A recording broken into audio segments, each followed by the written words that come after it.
Yo, what's up, everybody? It is Monday, December 1st. We're already into December. How do you like that, guys?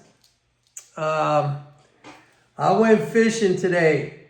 Caught nothing. But, you know, fishing is never a bad idea. Let's be honest. So, market was down today. Today was the first of the month payments day. So that might have been the reason for the down market, was because we get this effect from time to time with a very large reserve addition, like first of the month payment days, quarterly interest payments. The system just gets clogged up with a massive dump of reserves. And, it's got to be digested. It's got to work its way through the system. So I don't see anything particularly concerning about that. The other thing is that today is the peak of the flows for the cycle. What do I mean by that? Well, we get the first of the month payments, and that boosts up the flows. As I just mentioned, big reserve addition to the banking system. And then we have the December 15th, there's a tax drain. Last year, I believe the tax drain was something like 102, 103 billion. And that created a little dip around mid-December, which was a buying opportunity. So I expect it pretty much to play out the same way. I mean, we should get, I think, some choppy trading action. What I see now is that the leading flows, and I've been talking about this a lot, leading flows have recovered. And they are trending higher on a year-over-year basis. It's a very, slight upward trend. Nevertheless, it's a trend up, and that is good. This means that the negative effect on the flows from the government shutdown, that's all finished. That's all over. And the fact that we are seeing a rising trend in the year-over-year comparison of flows, maybe that might help net government transfers, which are now down. I think they're down something like 89 billion year-over-year, something like that. I sent out the report yesterday, as I do every Sunday. Silver made a new record high today. Gold was up modestly. Crypto was down. Bonds came off their recent rally. That we've seen the same trading pattern in bonds now for a while. I mean, every time we get a rally where we get down to around 4% on the 10-year, on the benchmark 10-year, you still have speculative funds that are selling short, and they continue to do that. I mean, it's just a matter of time before this breaks through on the Treasury prices, and it breaks down on the yield side. The Fed's going to cut rates on December 10th. That's when their meeting is. And it's going to bring the policy rate down to 3.5 to 3.75%. I mean, right now, if you look at the 10-year yield at 4.09, that's a gift. That is a gift. All right. And another way to say that is Treasury prices down. That's a buying opportunity. So you just got to be patient with this, because there's an embedded, I think that, we got a lot of things going on here. The new thing now is, who is Trump going to nominate to be the new Fed chair? And so everybody is all, the guy's going to be an inflationista because he's going to want lower rates.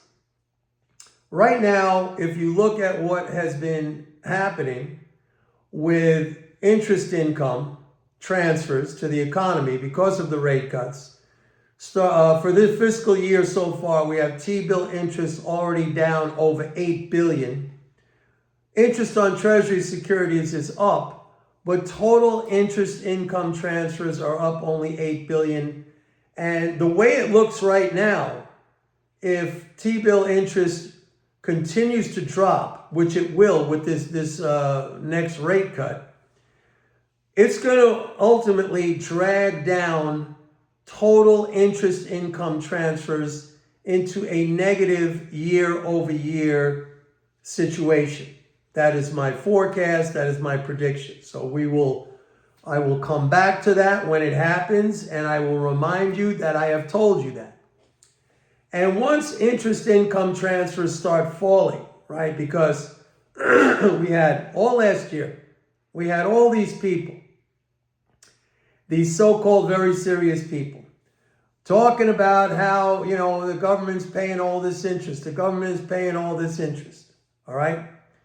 By the way, these were the same people who, before the Fed started to raise interest rates, they were the people who said it's going to crash the economy, it's going to crash the stock market, it's going to crash everything. I was the guy who told you that's not going to happen because it's going to equate to a very large fiscal expansion because the government is a payer of interest. Now, these people are all telling you, like, they're paying so much interest. The government's paying so much interest. It's more than the defense budget. I mean, Elon Musk even talks about this. That's going to start to come down with these rate cuts. But see, they don't get it. They don't understand it. They're late to the game. They don't see the setup in terms of economic opportunity, in terms of profit opportunity, in terms of how you should adjust your portfolio. They don't see it until it's too late. And then when they see it, they really don't understand it. They just point at it and say, look at that. The government is paying all this interest, which I told you in 2021, I said, watch what happens when the Fed starts to raise interest rates, okay? All these other people were telling you, crash is coming, worst thing ever is coming, stock market's going down, recession as far as the eye can see. So just remember that, folks, because I'm always here explaining to you how these things impact, all right? So today, first of the month payments hit. That's a very large reserve addition. It takes time to work through the system. We have the peak in the flows for this cycle. What do I mean by this cycle? That's the quarterly cycle. We get a tax drain on December 15th. That's your ideal buying opportunity right around the 15th to 16th, something like that. And then we rise into mid-February with the quarterly interest. See, who spells it out like this? Who lays it out like this? Nobody lays it out like this. Mid-February, quarterly interest payment. Then we get into what everybody hates is tax season next year. But let's not talk about that now because that's unpleasant. And, the holidays are coming up and we don't want to have to talk about that. So anyway, that was my day today. I hope everybody had a nice Thanksgiving last week. I definitely did. Once again, I went fishing today. I didn't catch anything, but fishing is never a bad idea. I think many of you would agree with me on that one. Anyway, that's it. Thank you for watching my video. Please don't forget to like and subscribe to my channel. And also go to my website, pitbulleconomics.com, and sign up for a 30-day free trial to my report, MMT Trader. Thank you. Bye.